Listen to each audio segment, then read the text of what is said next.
खबर शामिल करते हैं गुजरात से। क्राइम रिपोर्टर काशी चौधरी की रिपोर्ट के मुताबिक गुजरात पुलिस थाना सदर लाला मूसा की कार्रवाई।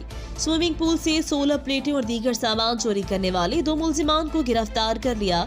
माली मसरूका मालिया 10 लाख रुपए, वारदात में इस्तेमाल होने वाली गाड़ी और असला भी बरामद।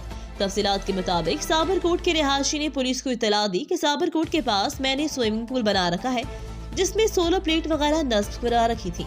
मोरखा 4/2/2023 सुबह स्विमिंग पूल पर गया तो देखा सामान बिखरा पड़ा हुआ है और 16 प्लेटें और हेडलाइट्स वगैरह किसी नामालूम चोर ने चोरी कर ली है।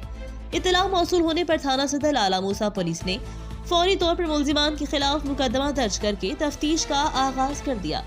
डीपीओ गुजरात सैयद असद मुजफ्फर ने वारदात में मुलव्वस मुलजिमान की गिरफ्तारी के लिए डीएसपी लाला मूसा सर्कल की सरबराही में एसएचओ थाना सदर लाला मूसा और दीगर पुलिस मुलाजमान पर मुश्तमिल खसूसी टीम तश्कील दी, जिन्होंने पेशा वराना सलाहियतों को बरोकार लाते हुए 2 मुलजिमान को गिरफ्तार कर लिया। गिरफ्तार मुलजिमान में बख्त नवाब, वल सैयद नवाब, नूर नवाब, वल सैयद नवाब, सिकनाइन और शहरा शामिल हैं। मुलजिमान के कब्जे से माली मसरूका 16 प्लेटें मालिया 10 लाख रुपए, वारदात में इस्तेमाल होने वाली गाड़ी, असला नाजायज पिस्टल 30 बोर बरामद कर लिया, जिनकी मजीद इंटेरोगेशन जारी है।